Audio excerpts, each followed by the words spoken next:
फैज़ हमीद डंडी ना मारते तो कोई जेल नहीं जाता। परवेज़ इलाही के तहलका खेज इंकशाफ। वज़ीर आला पंजाब चौधरी परवेज़ इलाही ने कहा है कि लेफ्टिनेंट जनरल रिटायर्ड फैज़ हमीद डंडी ना मारते तो इमरान खान किसी को जेलों में भी बंद नहीं करवाते। उन्होंने इंकशाफ किया है कि जनरल फैज़ हमीद ने चेयरमैन नैब को कहा परवेज़ इलाही और मूनस इलाही को अंदर कर दें। हमने जनरल बाजवा से शिकायत की तो उन्होंने जनरल फैज़ की अच्छी ठुकाई की। चौधरी परवेज़ इलाही ने मजीद इंकशाफ किया है कि जनरल फैज़ का कहना था कि उन्हें इमरान खान ने अंदर करने को कहा है। उस्मान बुज़दार ने पंजाब का बेड़ा गर्क कर दिया था।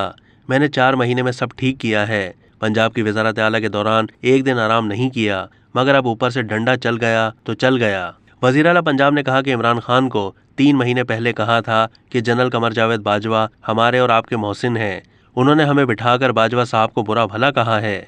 उनका कहना था कि पीटीआई एहसान फरामोश ना बने। बाजवा साहब पीटीआई को उठाकर कहां से कहां ले गए। अब तक के लिए इतना ही। मज़ीद मालूमात के लिए डेली जंग के यूट्यूब चैनल को सब्सक्राइब कीजिए।